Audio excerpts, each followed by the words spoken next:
வரப்போகிற ராஜாதி ராஜா இயேசு கிறிஸ்துவின் நாமத்தில் வாழ்த்துக்கள். சங்கீதம் 126 அதிகாரம் 5 வசனம் 6 கண்ணீரோடே விதைக்கிறவர்கள் கெம்பீரத்தோடே அறுப்பார்கள். அள்ளித்தூவும் விதையை சுமக்கிறவன் அழுது கொண்டு போகிறான், ஆனாலும் தான் அறுத்த அரிகளை சுமந்து கொண்டு கெம்பீரத்தோடே திரும்பி வருவான். இது ஒரு மாதிரி ஊழியனை அடையாளம் காட்டக்கூடிய வசனமாக, ஒரு மாதிரி ஊழியனாக இருக்கிறவன் எத்தனை தகுதி உடையவனாய் இருக்க வேண்டும் என்பதை உணர்த்துவிக்கும் வண்ணமாக இந்த வசனங்கள் எழுதப்பட்டிருக்கிறதை பார்க்கிறோம். இன்றைக்கு எந்த ஒரு உலக வேலைக்கும் ஆட்களை சேர்க்கும் பொழுது அப்பணியில் சேருகிறதற்கு சில தகுதிகளை எதிர்பார்க்கிறார்கள், சில படிப்புகளை எதிர்பார்க்கிறார்கள், சில பட்டங்களை எதிர்பார்க்கிறார்கள். அதுபோல தேவனும் தன்னுடைய திருப்பணியை உண்மையாய் செய்கிறதற்கு, உத்தமமாய் செய்கிறதற்கு ஒரு சில தகுதிகளை அவர் எதிர்பார்க்கிறவராக இருக்கிறார். இன்றைக்கு வேத வசனங்களை போதிக்கிற ஊழியமானது, ஆண்டவருக்கென்று வேலை செய்கிற ஊழியம் செய்கிற காரியமானது ஒரு விதை விதைக்கிற ஒரு காரியத்திற்கு ஒப்பிடப்பட்டிருக்கிறது. விதை விதைக்கிற காரியம்தான் இன்றைக்கு திருப்பணி செய்கிறவர்களுக்கு ஒரு ஓமையாக வேதத்திலே சொல்லப்படுகிறதை பார்க்கிறோம். இந்த விதை விதைக்கும் திருப்பணிக்கு ரட்சிக்கப்பட்டவர்கள் என்கிற ஒரு அடிப்படை தகுதி மட்டும் இருந்தால் போதாது. வேதாகம பட்டப்படிப்பெல்லாம் நான் நிறையா படிச்சிருக்கிறேன் அப்படிங்கிற தகுதியும் போதாது என்பதை உணர்த்துவிக்கும் வண்ணமாக கண்ணீர் சிந்துகிற கண்கள் தான் நமக்கு வேண்டும். கண்ணீர் சிந்துகிற கண்ணீர் உடையவர்கள் மாத்திரமே அவருக்கு உத்தமமும் உண்மையுமாக ஊழியம் செய்து அநேக ஆத்துமாக்களை சம்பாதிக்க முடியும் என்பதை இந்த 2 வசனங்களும் குறிப்பிடுகிறதை பார்க்கிறோம். இதை கொஞ்சம் ஆழமாக நாம் புரிந்து கொண்டோம் என்று சொன்னால், விதை விதைக்கிற பணியை அருமையாக செய்த அந்த பவுலுடைய வாழ்க்கையில் நம்ம போய் பார்த்தோம் என்று சொன்னால் அநேக காரியங்களை நாம் புரிந்து கொள்ள முடியும். இன்றைக்கி பல விசுவாசிகளும் தேவன் அனைத்து நிலைகளிலும் இளைப்பாறுதல் தந்தார்னா, எங்களுக்கு இதிலெல்லாம் விடுதலை தந்து எங்களை ஆசீர்வதிச்சார்னா, எங்களை சுகமாக வாழ வச்சார்னா நாங்கள் ஊழியம் செய்கிறோம்.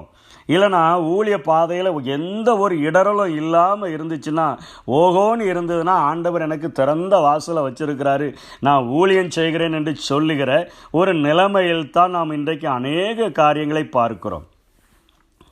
பக்குவமான விதைகளை பெரும் அறுவடைக்காக விதைக்கிற பணியாளர்களுக்கு இது பொருந்துவதே இல்லை. கண்ணீர் நனைந்த விதைகளை கண்ணீருடன் விதைத்தால்தான் கம்பீரமான அறுவடையை கிடைக்கும் என்று தான் இந்த வசனம் குறிப்பிடுகிறது. பவுல் இதில் தேறின ஒரு பவுலாக இருக்கிறார். கிறிஸ்துவை சரியாக அடையாளம் கண்டுகொண்ட பவுலானவர் அவர் சொல்கிறார், நான் கிறிஸ்துவோடு கூட நான் சிலுவையில் அறையப்பட்டேன், நான் பிழைத்திருக்கிறேன், ஆனால் நான் அல்ல, கிறிஸ்துவே என்னில் பிழைத்திருக்கிறார் என்கிற அறிக்கையிடுகிற பவுல் இயேசு கிறிஸ்துவனுடைய இருதயத்தை அத்தனை ஆழமாக புரிந்திருந்தார் என்றே சொல்ல முடியும். ஆண்டவராகிய இயேசு ஊழியம் செய்த நாட்களிலே அநேக அற்புத அடையாளங்களை செய்த போதிலும் கூட அவருடைய உள்ளத்தை உடைத்த காரியம், எருசலேமை பார்த்து அவர் கண்ணீர் விட்டார் என்று பார்க்கிறோம். எருசலேமை பார்த்து பேசுகிறார், எருசலேமே எருசலேமே, கோழி தன் குஞ்சுகளை சேர்த்து கொள்ளுகிற வண்ணமாக நான் உன்னை எத்தனை தரமோ சேர்த்து கொள்ள மனதாயிருந்தேன், ஆனால் உனக்கோ மனமில்லாமற் போயிற்று என்று சொல்லி அவர் எருசலேமை பார்த்து கண்ணீர் வடிக்கிறதை பார்க்கிறோம். பசி நிறைந்த நேரத்திலும் தாகம் நிறைந்த நேரத்திலும் அந்த கிணற்றருகே உட்கார்ந்திருக்கும் பொழுது ஒரு சமாரிய பெண்ணினுடைய அவல நிலையை பார்த்து அவளோடு கூட இடைபடுகிறார். தன்னுடைய சரீரத்தில் அத்தனை தேவைகள் இருந்த போதிலும் கூட அவருடைய காரியமெல்லாம், என் பிதாவிற்கு நீங்கள் அறியாத ஒரு போஜனம் ஒன்று இருக்கிறது என்று சொல்லி ஆண்டவராகிய இயேசு பேசுகிறதை பார்க்கிறோம். திரளான ஜனங்கள் அவரை நோக்கி கூடி வனாந்தரத்தில் வந்திருக்கும் பொழுது அங்கே ஆண்டவர் அவர்களுக்கென்று பிரசங்கிக்கிறதை பார்க்கிறோம். பாரத்தோடு கூட பிரசங்கிக்கிறார், சொல்லுகிறார், மெய்ப்பனில்லாத ஆடுகளைப் போல அவர்கள் இருக்கிறதை பார்த்து அவர்கள் மேலே மனதுருகுகிற ஒரு ஆண்டவர்.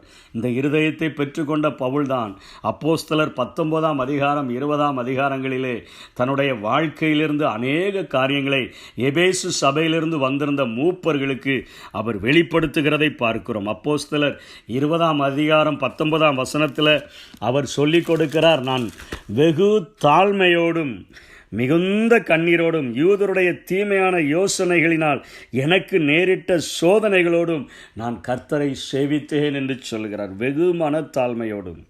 மிகுந்த கண்ணீரோடும் யூதருடைய தீமையான யோசனைகளால் எனக்கு நேரிட்ட சோதனைகளோடும் கூட நான் கர்த்தரை சேவித்தேன் என்று சொல்லுகிறார். பிரயோஜனமானவைகளில் ஒன்றையும் நான் மறைக்காமல் வெளியரங்கமாய் வீடுகள் தோறும் உங்களுக்கு பிரசங்கித்து உபதேசம் பண்ணி தேவனிடத்திற்கு மனம் திரும்புவதை குறித்து நம்முடைய கர்த்தராகிய இயேசு கிறிஸ்து விசுவாசிப்பதை குறித்தும் நான் யூதருக்கும் கிரேக்கருக்கும் சாட்சியாக அறிவித்தேன் என்று சொல்லுகிறார். ரோமாபுரிக்கு எழுதும்போது சொல்லுகிறார், கிரேக்கருக்கும் மற்ற அந்நியருக்கும் நான் எல்லாருக்கும் கடனாளியாக இருக்கிறேன் என்று சொல்லுகிறார். தனி ஒரு பாரம், மிகுந்த மனத்தாழ்மையோட மிகுந்த கண்ணீரோட அவர்களுக்கு பேசினதை பார்க்கிறோம். நான் போன பின்பு மந்தையை தப்ப விடாத கொடிய ஓநாய்கள் உங்களுக்குள்ள வந்துடக்கூடாது. அவருடைய பாரம் பாருங்க. மந்தையை தப்ப விடாத கொடிய ஓநாய்கள் உங்களுக்குள்ள வந்துடக்கூடாது. உங்களிலும் சிலர் எழும்பி சீஷரை தங்களிடத்தில் இழுத்து கொள்ளும்படி மாறுபாடு உள்ளவைகளை போதிப்பார்கள் என்றும் அறிந்திருக்கிறேன். ஆனபடியால் நான் 3 வருஷ காலமாய் இரவும் பகலும் கண்ணீரோட இடைவிடாமல் அவனவனுக்கு புத்தி சொல்லி கொண்டு வந்ததை நினைச்சு விழித்திருங்கள் என்று சொல்லுகிறார். ஒருவனுடைய வெள்ளியை ஆகிலும் பொன்னை ஆகிலும் வஸ்திரத்தை ஆகிலும் நான் இச்சிக்கவில்லை. எனக்கு தேவையெல்லாம் நீங்கள் பக்தி விரித்து அடையணும். பரிசுத்தமாக்கப்பட்ட அனைவருக்குள்ளும் உங்களுக்கு சுதந்திரத்தை கொடுக்கிறதுக்கு வல்லவராக இருக்கிற தேவனுக்கும் அவருடைய கிருபையுள்ள வசனத்துக்கும் உங்களை நான் ஒப்பு கொடுக்க விரும்புகிறேன் என்று சொல்லுகிறார். இயேசு கிறிஸ்துவை தவிர வேறு ஒன்றையும் நான் உங்களுக்குள்ள அறியாதிருக்க தீர்மானித்தேன் என்று சொல்லுகிறார். அவருடைய பாரமெல்லாம் இயேசு சொன்னாரே, திருடன் திருடவும் கொல்லவும் அழிக்கவும் வருகிறானே அன்றி வேறொன்றுக்கும் வரான். நானோ அவைகளுக்கு ஜீவன் உண்டாயிருக்கும், அது பரிபூரணப்படம் வந்தேன் என்று சொன்னாரே. அதை தன்னுடைய இருதயத்தில் சுமந்தவராக கிறிஸ்து ஒருவர் தான் உங்களுடைய வாழ்க்கையை ஜீவன் உண்டாக்கும்படியாய் பரிபூரணப்படும்படியாய் வந்தார் என்று சொல்லி எந்த ஒரு மனுஷனை பார்த்தாலும் எந்த ஒரு மனுஷனையும் கிறிஸ்துவுக்குள் தேறினவனாக நான் நிறுத்திவிட வேண்டும் என்கிற ஒரு பாரம். இரவும் பகலும் 3 வருஷ காலமாக கண்ணீரோடு கூட நான் விதைச்சேன் என்று பவுல் சொல்லுகிறார். இவைகளெல்லாம் பேசிவிட்டு அவர் செல்லும்போது தான் அவர்கள் கழுத்தை கட்டி கொண்டு மிகவும் அழுகிறார்கள். அவர் சொல்லுகிறார், என்ன சொல்லுகிறார்? நான் ஆவியில் கட்டுண்டவனாக எருசலேமுக்கு போகிறேன். அங்கே எனக்கு நேரிடும் காரியங்களை நான் அறியேன். கட்டுகளும் வத்திரவங்களும் எனக்கு வைத்திருக்கிறது என்று பரிசுத்த ஆவியானவர் பட்டணங்களோறும் தெரிவிக்கிறதை மாத்திரம் அறிந்திருக்கிறேன். ஆனால் ஒன்றையும் குறித்து கவலைப்படேன். என் பிராணனை நான் அருமையாக எண்ணேன். என் ஓட்டத்தை சந்தோஷத்தோடு முடிக்கவும் தேவனுடைய கிருபையின் சுவிசேஷத்தை பிரசங்கிக்கும்படிக்கு நான் கர்த்தராகிய இயேசு கிறிஸ்துவினிடத்தில் பெற்ற ஊழியத்தை நிறைவேற்றமே நான் விரும்புகிறேன் என்று சொல்லுகிறார். கட்டுகள், உபத்திரவங்கள், கிராமங்கள் தோறும் அடிகள், நிந்தனைகள், வேதனைகள், பாடுகள், நான் ஒன்றையும் குறித்து கவலைப்பட மாட்டேன். நான் என் பிராணனை நான் அருமையாக எண்ண மாட்டேன்.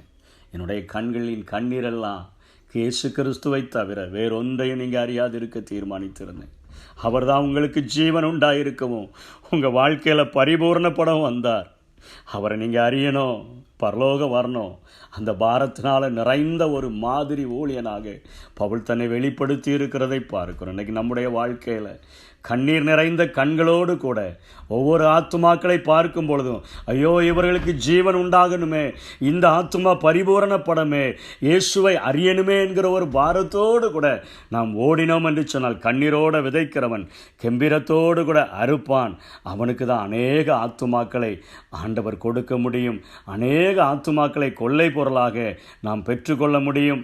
இப்படிப்பட்ட ஒரு மாதிரி ஊழியத்தை பவுல் செய்த அந்த ஊழியத்தை, கிறிஸ்துவனுடைய பாரத்தை தனக்குள்ளாக உள்வாங்கி கொண்டு செய்த ஊழியத்தை நாமும் செய்தால் அநேக ஆத்துமாக்களை அவருக்கென்று ஆயத்தப்படுத்த முடியும். அப்படிப்பட்ட கிருபைகளை தேவன் நமக்கு தந்தருள்வாராக. ஆமென். கண்ணீருடன் உம்பசனம் விதைக்கிறே, அன்று நேரில் உம்மருகில் வந்து பலன்களை காண்பேன் நான். அன்று நேரில் உம்மருகில் வந்து பலன்களை காண்பேன் நான். அன்பு நிறைந்த இயேசுவே, நின் பாத சேவை ஆசை